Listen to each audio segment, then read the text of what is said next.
I came on today, one, because I believe in what this panel is doing, but more importantly, I need to appeal to this panel to help us save your lives, my life, and everybody's life. We are closer today than we have ever been, ever, in the history of the nuclear era. Since nuclear weapons were used in Hiroshima and Nagasaki, we are closer today than ever for nuclear weapons being used again. We are literally at the threshold of a nuclear war. This isn't hyperbole. I'm not here to scare you. I don't give a damn what you think. You're going to die unless we do something to stop it. This is on full frickin' automatic. Russia has lowered its threshold for the use of nuclear weapons, uh, including conditions it knows that NATO and the United States have already met. If Russia assiduously adhered to its nuclear doctrine, they would be able to use nuclear weapons today against NATO. They have opted not to, but we have already passed that threshold. At the same time, we have a Rear Admiral Buchanan in the United States Strategic Command who speaks glibly about the America ready to have a nuclear exchange with the Russians. Do you know what that means, a nuclear exchange? It means a nuclear war. We're ready to have one. Russia has lowered its nuclear threshold, and America is ready to engage in a nuclear exchange with Russia as we speak, right here, any moment. Right now, the United States and Europe are trying to figure out what to do after Russia responded to their foolish decision to allow Ukraine to use ATACMS missiles and Storm Shadows missiles to strike Russia. Russia has responded with a unique missile system, an intermediate range system, um, which we know very little about. But what we do know, or what we can speculate based upon past practice and what's going on, is this missile is special purpose built to take out targets of concern in NATO deployed in Europe. I believe this missile was developed on the orders of President Putin sometime this last summer, to destroy the Dark Eagle missile complex that the United States is. It's a hypersonic intermediate range missile. The Mark 41, you know, Aegis Ashore air defense system that was ostensibly built to deal with Iran, but we all know it was built to deal with Russia. And today, NATO views it as a mainstay in their air defense against Russia. Um, this system is designed to take that out. It's designed to take out command and control facilities, logistic facilities from top to bottom, left to right, all of Europe, using non-nuclear payloads. But nonetheless, this would be a Russian strike against NATO. What Russia has demonstrated is that it is ready right now, as we speak, to strike any target in Europe if Europe gives them an excuse to do so. How will Europe respond? Article 5. According to Joe Biden, this is a sacred obligation. Many NATO nations have been leaning forward, waiting for an opportunity for Article 5 because they believed Russia was bluffing, but Russia isn't bluffing. Russia just proved it's not bluffing. And now, how does NATO respond to this? Back down, retreat? Too much political capital has been invested. And there are still people in the White House, in the State Department, in NATO who believe that Putin is bluffing. This was just an experimental system, after all. It's not as though Russia really means to use this. Russia's not bluffing. And if we continue to call his bluff, call Putin's bluff, call Russia's bluff, there will be a nuclear war. And I'm very concerned that because we are in a very compressed timeline, we have the Biden administration, together with their NATO allies, admitting that they're seeking to Trump-proof NATO, Trump-proof Ukraine, Trump-proof this policy of the strategic defeat of Russia, so that by the time Donald Trump is sworn in as president on January 20th, he will not be able to change any of this. That means that there's a compressed timeline between now and January 20th to get all of this in place. And they can't afford delays. They can't afford pauses. They can't afford doubt. And my concern is they are going to aggressively move forward, forcing Russia's hand. And then we're going to have Admiral Buchanan's little nuclear exchange. But there's no such thing as a little nuclear exchange. There's no such thing as limited nuclear war. Once the nuclear weapons start flying, read Andy Jacobson's book, Nuclear War Scenario. It quickly spins out of control. 72 minutes after the first nuclear device explodes, we are all dead. That's where we're at. Now, what are we going to do about it? I mean, we can have conferences, etc. I think we only have one chance at stopping this nuclear war, and that is to get the president-elect to become actively engaged in calling out the Biden administration and speaking to the American people. Regardless of what you stand on the election that took place on November 5th, there was a winner. And that winner is Donald Trump. And Donald Trump has articulated a policy that seeks to end the conflict in Ukraine and prevent a nuclear war in Russia. If you don't believe me, refer to the article published on The Hill magazine, authored by RFK Jr. and Don Trump Jr., two people who are on the inside of the Trump team. They wouldn't have published this article without the permission and concurrence of Donald Trump. We know this is Trump's position. The American people endorsed this position when they gave him the mandate to govern. And yet now the Biden administration is operating in a way that directly contravenes this, seeks to disrupt this, seeks to make it impossible, and in doing so pushes us to the brink of a nuclear Armageddon. How can we get him involved? How we can make our voices heard? The old-fashioned way. Shout it out from the top of our voices in Washington, D.C. And what I'm asking is that everybody join me in Washington, D.C. on December 7th. I've reached out to Jose Vega. I've reached out to others. Jose has reached out. We're beginning to put together a team that's going to make this possible. December 7th, 2 weeks, we can save the world, save our life, save your life by making our voices heard. If we make it to that, there's no guarantee. There's no guarantee that we're going to make it to December 7th. And I'm not being facetious. One stupid error and it's all over. The war begins and we all die. But just in case we do make it past Thanksgiving, in case we do enjoy that turkey dinner, we can gather in Washington, D.C. at the Lincoln Memorial and then march to Congress and then march to the White House and make our voices heard that we are going to say no to nuclear war. And that's a hashtag that I want everybody to start trending. Hashtag say no to nuclear war. Get on social media and make this happen. This is it. I don't know what else you're going to do because you're going to die if you don't do this. If we don't find a way to make our voices heard, to let the Biden administration know that this is not acceptable. This is not how we do business. This is not what we, the people, want. That they will continue to pursue these policies to the detriment of everybody. And that's really all I wanted to say is keep an eye on this space as we develop this mission. This is the mission of a lifetime. This is the battle of our lives. If we lose this, we all die, literally. We all will die. We are so close to nuclear conflict, it's not funny. When you have a senior officer in Strategic Command saying openly that we are ready to engage in a nuclear exchange with Russia, do you understand what he is saying? Do you understand that a nuclear exchange means hundreds of millions of dead people? 100 million dead Americans, minimum. And they're ready to do it right now. If you're not angry, if you're not scared, you're not human. They are ready to go to nuclear war right now. We need to stop it. Okay. There we go.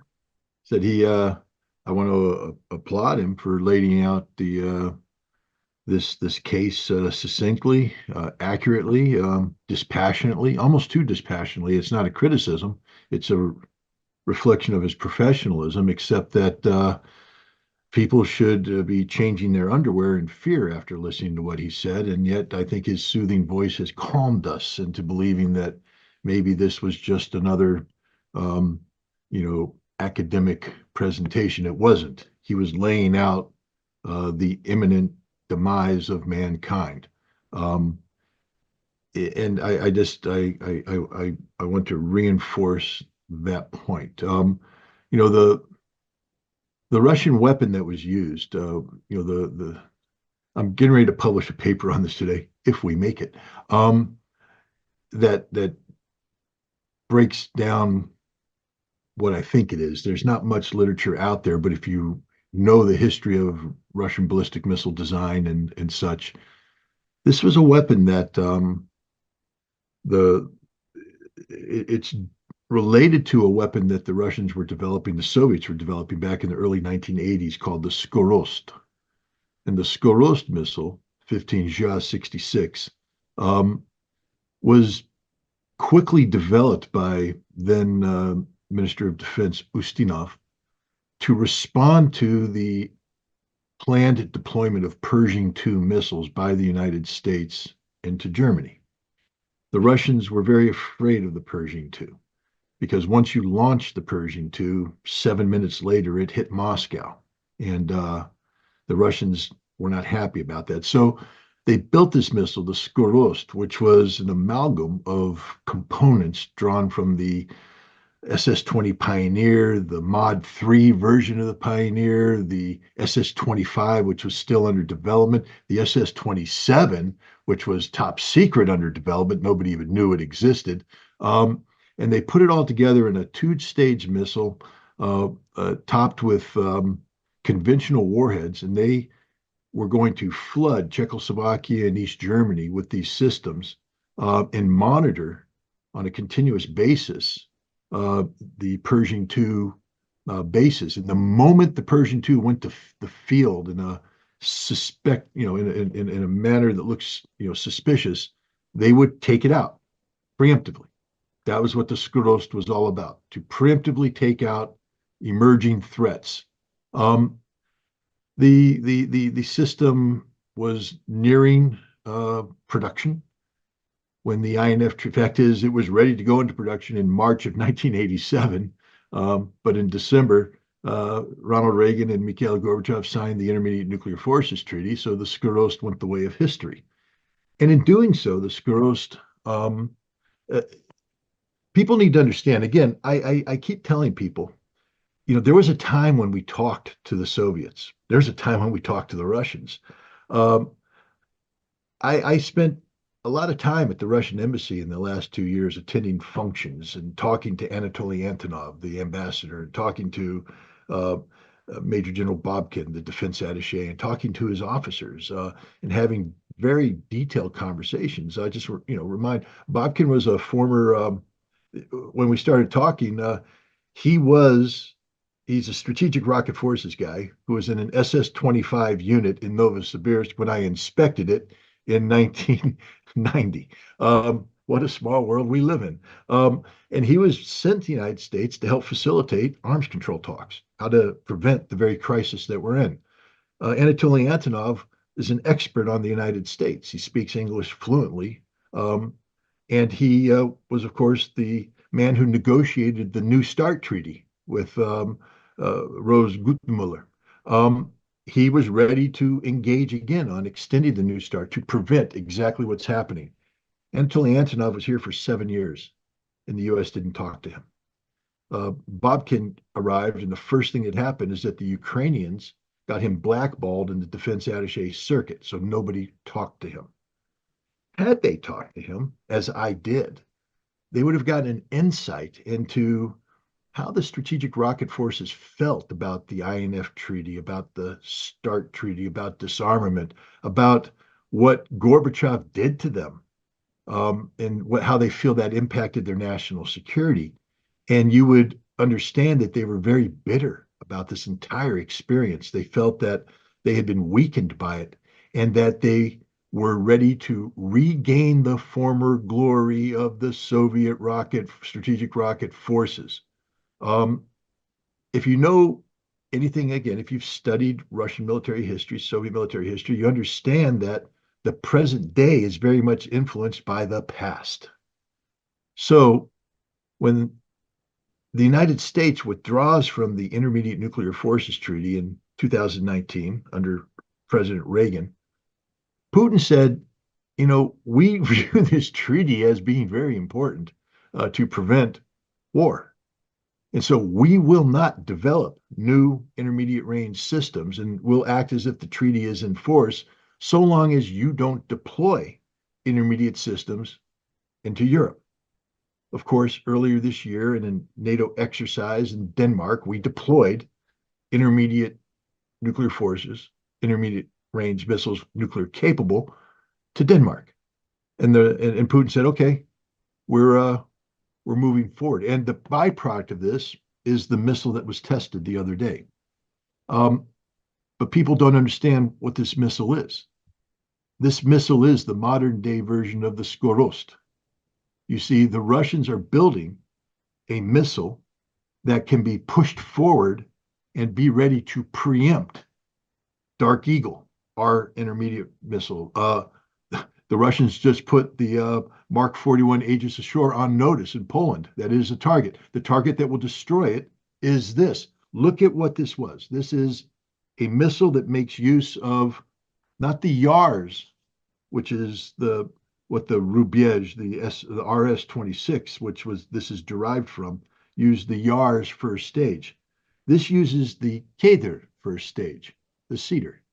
Now, most people don't know what the Cedar is, but the Ukrainians just came out and said that it's the Cedar. How would they know? Well, they have the debris. And on the debris are serial numbers. And the serial numbers show what the booster was. This is the most modern booster that the Russians have. Similar in size to the R's, so as it doesn't change the configuration of the system, but it has unique solid fuel principles that allow the missile to burn in variable speeds, making it impossible to target. The other thing it does is it doesn't use traditional MIRVs. I keep hearing people say multiple, independently targeted warheads. That's not what this was, not at all. This is the new system. The new system is, instead of a bus, a plate, so to speak, where the warheads are attached, that separates from the missile and then comes in and releases the warheads to their target on a trajectory, though, because it's still moving as this happens. What we have now is independent mini missiles that are there, and they fire themselves. So the first stage takes it up, second stage puts it in, and then you fire these independent missiles.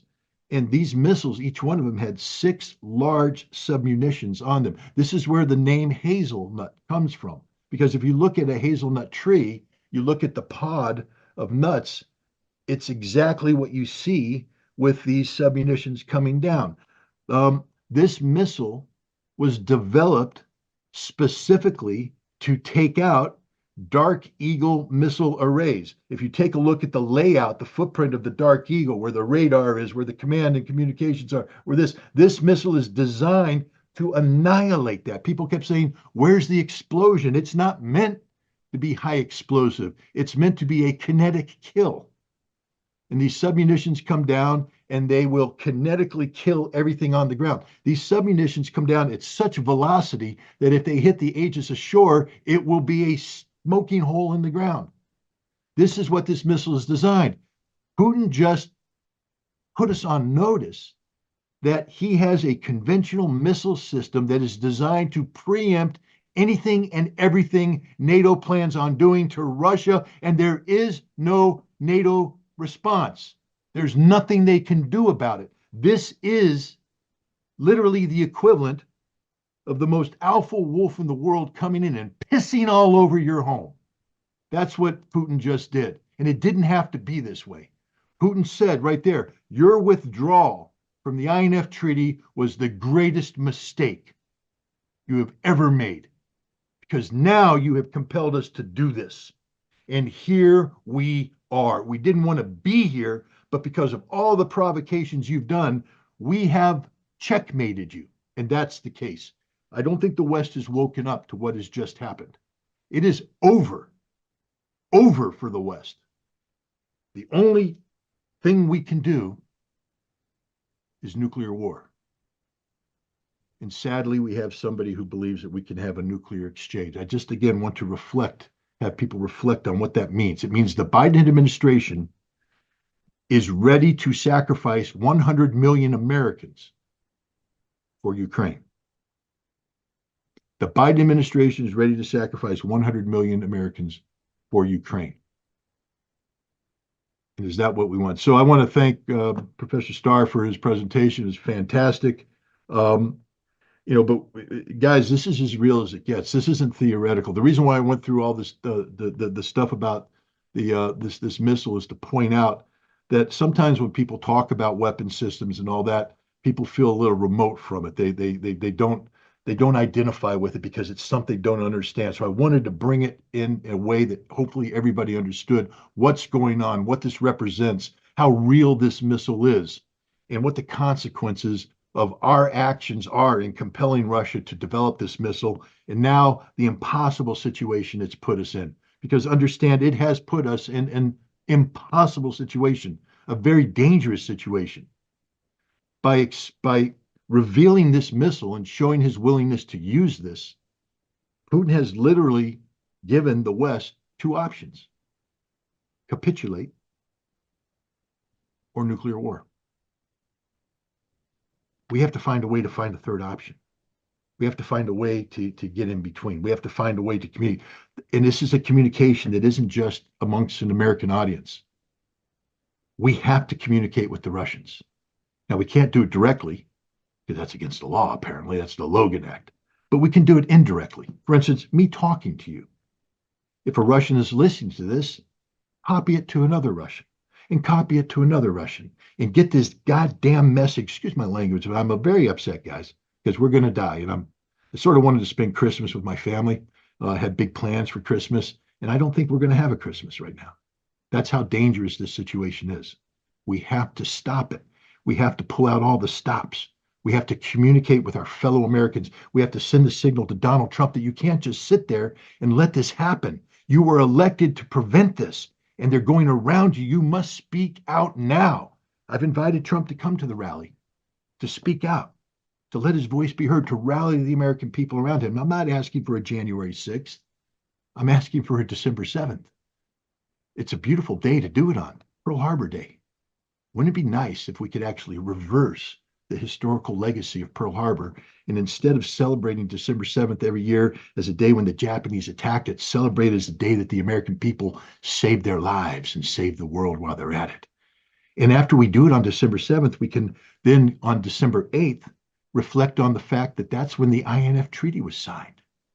And maybe we can start promoting arms control and get a new INF Treaty signed so that this new missile that the Russians have developed can go back into the trash heap of history, and the Dark Eagle goes in the trash heap of history. And once again, sanity prevails as we eliminate the single most destabilizing weapons in the world, which are these intermediate range nuclear weapons.